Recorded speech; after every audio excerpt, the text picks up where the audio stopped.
ನಮಸ್ಕಾರ ಸ್ನೇಹಿತರೆ, ಇದು ನಿಮ್ಮ ಪ್ರೀತಿಯ SK ಕುಕಿಂಗ್ ಆ್ಯಂಡ್ ವ್ಲಾಗ್ಸ್. ಇವತ್ತು ನಿಮಗೆ ರುಚಿಯಾಗಿರುವಂತಹ ಹೆಸರುಬೇಳೆ ಪಕೋಡ ಮಾಡೋದನ್ನು ತೋರಿಸ್ಕೊಡ್ತಾ ಇದ್ದೀನಿ.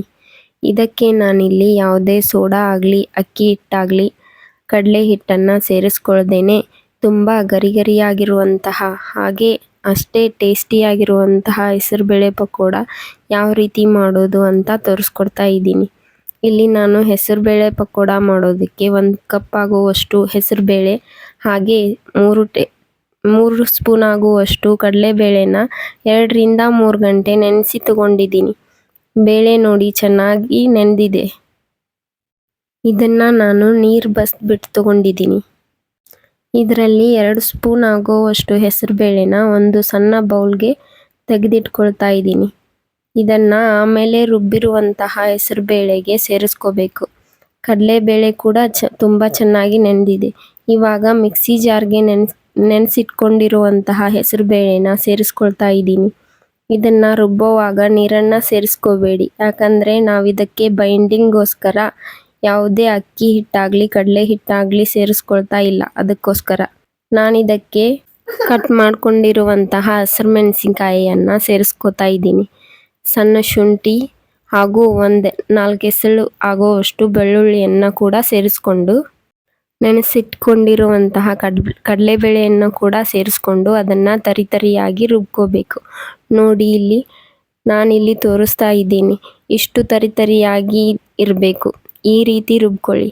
ಇವಾಗ ಈ ರುಬ್ಬಿರುವಂತಹ ಹೆಸರುಬೇಳೆಗೆ ನಾವು ತೆಗೆದಿಟ್ಕೊಂಡಿರುವಂತಹ ಹೆಸರುಬೇಳೆನ ಸೇರಿಸ್ಕೊಳ್ಳಿ. ಹಾಗೆ ಉದ್ದುದ್ದವಾಗಿ ಕಟ್ ಮಾಡ್ಕೊಂಡಿರುವಂತಹ ಒಂದು ಈರುಳ್ಳಿಯನ್ನು ಸೇರಿಸ್ಕೊಳ್ತಾ ಇದ್ದೀನಿ. ಇದಕ್ಕೆ ಅರ್ಧ ಸ್ಪೂನ್ ಆಗುವಷ್ಟು ಧನಿಯಾ, 1/4 ಸ್ಪೂನ್ ಆಗುವಷ್ಟು ಗರಂ ಮಸಾಲ, ಸ್ವಲ್ಪ ಅರಿಶಿಣ ಪುಡಿ, ಸ್ವಲ್ಪ ಜೀರಿಗೆನ ಸೇರಿಸ್ಕೊಳ್ಳಿ. ಹಾಗೆ ಅರ್ಧ ಸ್ಪೂನ್ ಆಗುವಷ್ಟು ಅಚ್ಚ ಖಾರದ ಪುಡಿ ಹಾಗೆ ರುಚಿಗೆ ತಕ್ಕಷ್ಟು ಉಪ್ಪನ್ನು ಸೇರಿಸ್ಕೊಳ್ಳಿ. ಅಚ್ಚ ಖಾರದ ಪುಡಿಯನ್ನು ನೋಡಿಕೊಂಡು ಸೇರಿಸ್ಕೊಳ್ಳಿ, ಯಾಕಂದರೆ ನಾವು ಬೇಳೆ ರುಬ್ಬುವಾಗ ಹಸಿರು ಮೆಣಸಿಕಾಯನ್ನು ಸೇರಿಸ್ಕೊಂಡಿದ್ವಿ. ನೀವು ಖಾರ ಸ್ವಲ್ಪ ಜಾಸ್ತಿ ಬೇಕು ಅಂದರೆ ಜಾಸ್ತಿ ಸೇರಿಸ್ಕೊಳ್ಳಿ. ನೋಡಿ ಈ ರೀತಿ ಕೈಯಿಂದ ಚೆನ್ನಾಗಿ ಕಿವುಚ್ಬಿಟ್ಟು ಕಲಿಸ್ಕೊಳ್ಳಿ. ಇವಾಗ ನಾನು ಇದಕ್ಕೆ ಕಟ್ ಮಾಡ್ಕೊಂಡಿರುವಂತಹ ಕೊತ್ತಂಬರಿ ಸೊಪ್ಪು ಹಾಗೆ ಕರಿಬೇವಿನ ಸೊಪ್ಪನ್ನು ಸೇರಿಸ್ಕೊಂಡು ಪುನಃ ಮಿಕ್ಸ್ ಮಾಡ್ಕೊಳ್ತಾ ಇದ್ದೀನಿ. ಇವಾಗ ಈ ರೀತಿ ಮಿಶ್ರಣ ರೆಡಿಯಾಗಿದೆ. ನಾನು ಎಣ್ಣೆ ಆಗಲೇ ಕಾಯೋದಕ್ಕೆ ಇಟ್ಟಿದ್ದೆ. ಎಣ್ಣೆ ಚೆನ್ನಾಗಿ ಕಾದಿದೆ. ಈಗ ರೆಡಿ ಮಾಡ್ಕೊಂಡಿರುವಂತಹ ಹೆಸರುಬೇಳೆ ಮಿಶ್ರಣ ಈ ರೀತಿ ಸಣ್ಣ ಸಣ್ಣ ಉಂಡೆಗಳನ್ನಾಗಿ ಮಾಡಿಕೊಂಡು ಎಣ್ಣೆಗೆ ಬಿಟ್ಕೊಳ್ತಾ ಇದ್ದೀನಿ. ಗ್ಯಾಸನ್ನು ಮೀಡಿಯಂ ಫ್ಲೇಮ್ನಲ್ಲಿ ಇಟ್ಕೊಂಡು ಇದನ್ನು ಫ್ರೈ ಮಾಡ್ಕೊಳ್ಳಿ. ನೊರೆಗಳೆಲ್ಲ ಕಡಿಮೆ ಆದಮೇಲೆ ಒಂದು ಕಡೆ ಕಲರ್ ಚೇಂಜ್ ಆದಮೇಲೆ 1 ಸ್ಪೂನ್ ಸಹಾಯದಿಂದ ಮಧ್ಯದಲ್ಲಿ ಈ ರೀತಿ ಟರ್ನ್ ಮಾಡ್ಕೊಳ್ತಾ ಬೇಯಿಸ್ಕೋಬೇಕು. ಗ್ಯಾಸ್ ಉರಿ ಜಾಸ್ತಿ ಆದರೆ ಹೊರಗಡೆಯಷ್ಟೇ ಸೀದ್ ಹೋಗುತ್ತೆ, ಒಳಗಡೆ ಬೇಯೋದಿಲ್ಲ. ಹಾಗಾಗಿ ಮೀಡಿಯಂ ಫ್ಲೇಮ್ನಲ್ಲಿ ಇದನ್ನು ಎರಡೂ ಕಡೆ ಚೆನ್ನಾಗಿ ಫ್ರೈ ಮಾಡ್ಕೋಬೇಕು. ನೋಡಿ ನಿಮಗೆ ಯಾವ ಶೇಪ್ನಲ್ಲಿ ಬೇಕೋ ಆ ಶೇಪ್ನಲ್ಲಿ ಮಾಡ್ಕೊಳ್ಳಿ. ವಡೆ ರೀತಿ ಕೂಡ ಮಾಡ್ಕೋಬಹುದು.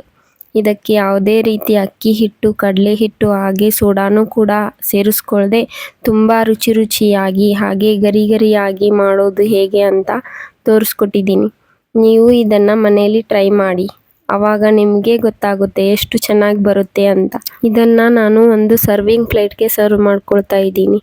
ನೀವು ಬೇಕಿದ್ದರೆ ಇದ್ರ ಜೊತೆ ಚಟ್ನಿ ಕೂಡ ಮಾಡ್ಕೋಬಹುದು. ನೋಡಿದ್ರಲ್ಲ ಎಷ್ಟು ಈಸಿಯಾಗಿ ಹೆಸರುಬೇಳೆ ಪಕೋಡ ಮಾಡ್ಕೋಬಹುದು ಅಂತ. ಸಂಜೆ ಟೀ ಜೊತೆಗೆ ಈ ರೀತಿ ಪಕೋಡ ಮಾಡಿಕೊಂಡ್ರೆ ತುಂಬ ಚೆನ್ನಾಗಿ. ಈ ವಿಡಿಯೋ ನಿಮಗೆ ಇಷ್ಟವಾದರೆ ಲೈಕ್ ಮಾಡಿ ಹಾಗೆ ನಮ್ಮ ಚಾನಲನ್ನು ಸಬ್ಸ್ಕ್ರೈಬ್ ಮಾಡೋದನ್ನು ಮರಿಬೇಡಿ. Thank you.